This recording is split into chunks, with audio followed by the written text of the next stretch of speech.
What's going on, guys? Welcome back to CK2 Game of Thrones as King Rhaegar the Amazing. Now, in the last episode, we successfully hatched a dragon, only for the dragon to then quickly die. But luckily, we gained another dragon egg from that dragon, and so we're basically back to square one. And I've now decided that we're going to wait for our grandson Emelo to come of age. 5 more years we'll have to wait. Then we'll grant him this dragon egg, and he might be able to hatch a dragon that is going to be a lot more powerful and a lot stronger and live much longer. Now, someone mentioned that I could teach my children all I know about dragons. That just does not seem to be the case. I don't know. I don't have that option. Don't know where that is possible. I, at least, don't seem to be able to do this. So once we're Melo, we might have to visit all of these dragon lore places again. But that won't be a big deal. It's just a little bit of a hassle, but not problematic. Now, I also got a great tip where someone mentioned that I had the marriage restricted for Ori's Goldfire, and that may have caused, or may have been the cause for his betrothal and marriage with Baela Velaryon being cancelled. So I've turned it off now, and I hope that this will allow for the marriage to go through. If it doesn't, then I don't know, I'll have to come up with something else. We are currently fighting against Lord Conral Gaunt of Dalston Keep after he has tried to kill us, I believe. It was a plot of his. So yeah, now he will be destroyed. I want to have my Kingsguard with me here, so that's fine. And maybe we can arrange this a little better. I want to have a few people in the center as well. I would not mind at all. There you go. No, maybe this one over as well. That seems better, all things considered. And then someone can be in command here, Matthew Colhessy. There you go. Awesome. It's probably completely unnecessary for this little fight, but I still wanted to do it.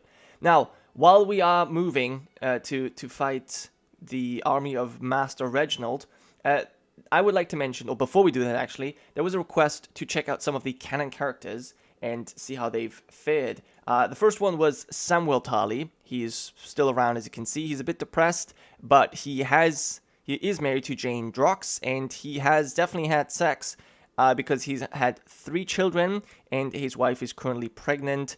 Although, I actually just noticed this. I was just gonna think, maybe... yeah, okay, never mind. Maybe it was Rendell all along. We just don't know.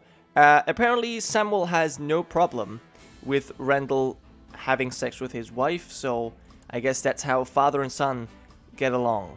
So, okay, having just found out about that, that Jane Drox is in love with Rendell Tarly, I assume that Samuel is not the father of any of these children. So, you know, there's that. I guess he's doing well for himself. That was Samuel. Another request was Brienne of Tarth. She is married to Lord Anson of Atranta, an attractive man. I think she will be very happy with that. And he seems to be kind enough to her. They have 2 children, Leonella Vance, a 5-year-old girl, and Alan Vance, a strong giant. Very nice, 1-year-old, very good. So, yeah, that's looking good for House Vance of Atranta there. I think that was a good match for Lord Anson and for Lady Brienne as well, although she does have gonorrhea. So, we'll see if she is able to survive that. Now, then someone requested the Cleganes. Now, Sandor Clegane, even though he's married to a Lannister, Miriel Lannister, who is apparently also an adulteress, she does have a bastard daughter, a bastard son, but she does have a regular daughter with Sandor as well. But Sandor is actually a general of the Brave Companions, so he's over in Essos doing his thing. Great fighter, 37 years old. He did win a tournament at some point before he moved, but he's still he's still in debt, so he has to fight as mercenary for a while before he can come back, I suppose. Now, the Cleganes in control of Fang Tower is actually Lady Jane. She is Sir Gregor's daughter, who died after disagreeing with Emil. He only had daughters, so there's that. Okay, yeah, that's Sandor Clegane. Then another suggestion or another request was Jorah Mormont. He is currently the Lord of Bear Island. His father was never Lord Commander. Or was he? I actually don't know.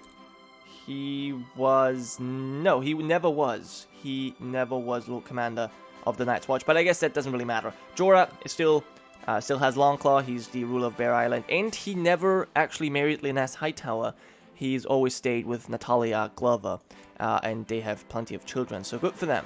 Even though he is kind of depressed about it. But that's just Jorah for you. Alright, and then we've got a few wildling requests. We've got Mance Rayder. Mance Rayder is actually still at the Watch. He's never deserted, and so he's known as Mance the Bard. He does have his Beyond the Wall old gods, but yeah, he's never gone beyond the wall to rally the wildlings to his cause. So there's that. Kind of disappointing, maybe. There's also all kinds of other interesting characters here. We've got Corran Halfhand, Bowen Marsh, Othel Yarvik, but he's not First Builder. That's someone else. And then, you know, we've got a Lannister here, Osmond Kettleblack. All these names kind of ring a bell. And, of course, we've got Mace Tyrell. I send him here. So that's kind of nice. And, yeah, all kinds of other people. But it doesn't really matter all that much. Then, lastly, we have Torek of Ruddy Hall, and he was Torment's son. Torment was another request, but he died attending to chamber business without ever doing anything, and his sons are all over the place. As I said, Torek is fighting for the Long Lances somewhere. Torvin died. Dormant Shieldbreaker is at the court of the current King Beyond the Wall, Killick Taltalker. Then Munda is married to some chieftain of the Frostfangs, and then we've got Boland, who's also at the court of the King Beyond the Wall. So we'll see what he does. Currently it doesn't look all too powerful, but that might change in the future. Although, two of his daughters are imprisoned by Prince Hank. Wait, what? Millie's imprisoned by High Chief Hank. Oh, that's him. Crowkiller. And his heir... Alright, I don't know what's going on beyond the wall. It doesn't really matter all that much. Let's focus back on our stuff. Do you have any other requests of characters that I should check out? Then just let me know and I'll do my best. I did not find Val, by the way. She was also a request. She is just, I don't know, I couldn't find her. I doubt she's still alive, but even if she is, like, she probably didn't do anything. Anyways, so let's move here to Longwood Hall.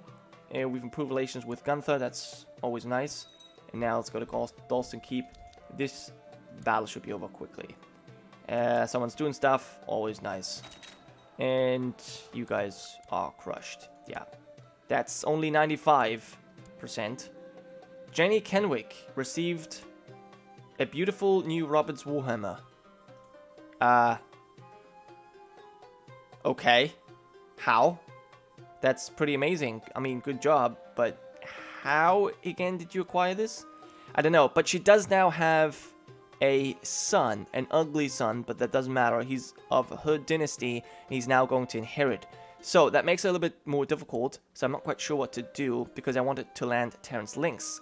So the problem is, I do have a claim. I could just revoke Hollett Hall, but it's just not possible at the moment, because they need to be my direct vassal for this to work. So at this moment, there's not much I can do, but maybe in the future. For now, let's just wait before we can assault this here. Bandits have killed besieging soldiers. Well, that sucks. But yeah, let's just storm the castle. There you go. Clap in irons. And there we go. Now, my onward daughter, Visenya, has been indiscreet. She has been hiding her pregnancy from me, and now presents me with her child. That is not good. Who is it? Pay heavily to deal with it quietly. Spy Master Russell advises you on how to deal with your daughter's bastard child. The child is of my blood, and I will take care of them both. An infant named Pate appears. Punish her harshly and give away the child. Now, the problem I have is that I simply don't know who the father is. It could be anyone. If I knew, that would make it easier, but I don't. and she apparently doesn't want to tell me, so pay to have it removed. There are several ways to deal with this unfortunate situation. Keep her hidden and dispose of the child. Lose gold, where deceitful, become a kinslayer. Slay the father. Yes. Slay the father and take the child away. We'll do this. We might become arbitrary. We didn't. I don't know who the father was. Nobody seems to have died, but I think this is the best way to deal with it. Whoever it was probably just some lowborn, which makes this a little bit difficult. I think she needs to be sent to the Silent Sisters. I did want to marry her to Aegon, but that is no longer a thing. And Ori's marriage seems to work now, so, yeah, Visenya, that wasn't great. You're sent to the Silent Sisters, okay. She is now at Riverrun. We'll keep an eye on her, though.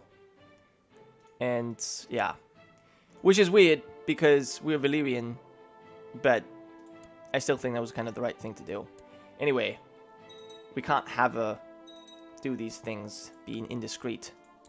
Oh, we're actually at 100% already, never mind. I didn't have to sack it.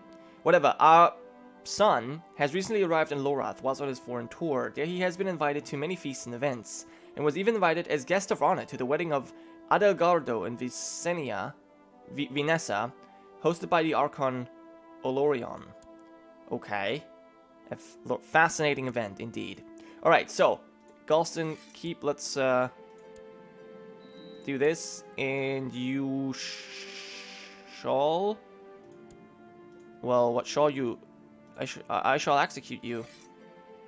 That does not seem to be possible. I can't do this. Ah, right, we have to wait for that event to happen. Okay, so let's stand down our troops. Send him to the dungeons. And let's execute him as well. Which still is not possible? What the hell? Okay. That's strange. But our... yeah, our Master of Coin, Lord Loghain, great name, he is actually doing a good job. So, you know, that's kind of amazing on his part. Now, can I execute you? Banish to the Night's Watch, execute him. Yes. There is, he would have been able to go to the Night's Watch had he ended his plot immediately, but he will just be executed, beheaded. There you go. Without trouble. Let's not worry about this too much. Now, once we have reached a new year, I would like to cancel my ambition and instead go for Leonsteel's sword. We are ambitious, so this is now an option. And we already have a dragon egg, so now we want to try and find a sword, preferably Blackfire, and give it to our son, Maelor. He does deserve it. Alright, also, we have only one wood. Harry's is 6, so we could change his focus to faith. Jaehaerys is being educated by our Master of Laws. Aenys is only 4. Okay, so let me quickly see Harry's. Assign a new guardian. We could do it ourselves. Could also have our wife do it. I'll do it myself for now. And we'll see how that goes. Awesome. Okay, there is pirates coming. We'll push him back quickly. After many months traveling across foreign lands, our son, Prince Aegon, has returned from his tour. He visited many prestigious princes and lords, practicing his skills with words and people at feasts, weddings, and formal audiences. A meeting with Prince Dol went particularly well, apparently. He is Lord of what? Principality of... Holy hell, very far away in Yi. Quite a diplomat you have become, Aegon. Very nice. So he gains diplomacy. Awesome. Alright, he's returned, but he's still widowed, which is obviously kind of problematic. We could have him assemble a mercenary company, but I'm not quite sure if that's something I want. Now, also, let's make my wife an High Almoner and check out the other minor titles that we have. I think a King's Justice is necessary. Aaron Santagar, there you go, and then Court Tutor Someone that is skilled. Narella. Dane. How about you? Heir to the Lordship of the Torntine. Sure. Married to Alaric. Lorian's third born. Lenor has married another Dane. So the Danes are very incestuous as well. Also, Oris, are you still... Yeah, okay, your betrothal continues. That's good to see. So I think it's gonna go through now at this point. Okay, we can look into our Dragon Dreams again, or rather into Maelor's. Let's do that. Terrell Stokeworth, fabricating on the High Lordship of King's Landing. Let's end your plot. I think such plots that are not on the life of people, we can just force them to end it. That's not really problematic, but when people try to kill someone, that's an entirely different matter. Alright, stand down. What the hell, man? Are these pirates again? Alright, so you know what I might have to do? I might have to continue fabricating claims. Because, yeah, these pirates are just not finished. They're just not stopping with their attacks, and that's very frustrating. But here we've got some good news. Our time investment has finally paid off. The colony in Summerhall is complete. It is now a fully self-sufficient domain of the realm, as it once was many a year ago. Awesome. So it becomes 5 to 7. Will be removed from Summerhall. Oh, the advanced colony thing.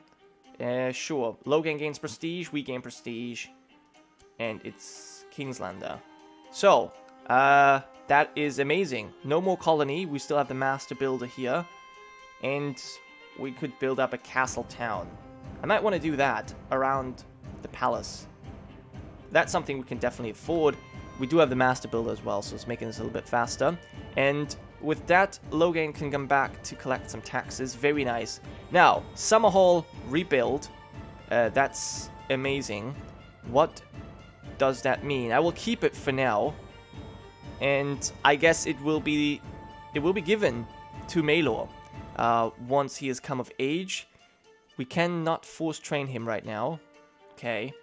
So yeah, once he's come of age, we'll give him the Dragon Egg and make him Prince of Summerhall. And for now, since Summerhall's rebuild, we will, well, look into our Dragon Dreams. Apparently we find nothing. He spent many hours, but to no avail. Only managed to see vague shadows. That's fine, but we will hold that tournament that I've been talking about. It shall be a grand tournament for all the realm. That is exactly what we want to do. Now, I've realized I can choose a syncretic faith here. That is interesting. The Valyrian faith is very tolerant of other religions. Because of this, you can choose a syncretic faith that you highly accept alongside your true Valyrian beliefs to improve your standing with its members. We converted away for a reason, because we dislike the Seven. But I think we still understand that a lot of the people in Westeros obviously follow the Seven, and a lot of the lords, and, you know, a lot of our basically all of our children. I mean, Aegon is still favored the Seven, Orys is still favored the Seven, and even the prince that was promised, Maelor, is favored the Seven, although we might be able to convert him. So, in fact, I can no longer change his childhood focus. That's unfortunate. But anyways, so, I believe that, oh god, you're possessed. I believe that we are going to choose a syncretic faith here, and it will be the Faith of the Seven, just to make it a little bit easier. Westerosi gods. Oh! Wildling gods, Ironborn gods, Eastern gods. It will be, oh, yeah, Ibonese, Dothraki, Pirate gods, Islander gods. Okay, that's... we're gonna go with Westerosi. That seems to make the most sense. And what does that mean for our people? So you dislike us. We're married to a Baratheon. Okay. Baratheon incest. No one... Okay, so all of these people, the Danes, the Baratheons, the Lannisters, all of them are very incestuous.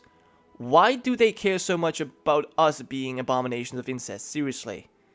But I believe they like us a lot more now. It doesn't show yet. Foreigner minus 10. Foreign religion minus 20. We do not yet get a bonus for syncretic faith. Westerosi God's opinion, plus 10. Do I see the plus 10? That's state diplomacy. I don't see the plus 10. Oh, there we go. It just happened. Okay, awesome. So, the best part about this is the food. Now, we're going to spend lavishly this time, because it's to celebrate our gods, the Valyrian gods. It's to celebrate that we have dragons, or at least the possibility of getting dragons. It's to celebrate Maelor, and it's to just celebrate that Summerhall has finally been rebuilt. But we'll continue with the feast in the next episode. That was it for today. Thank you guys so much for watching. I'll see you next time.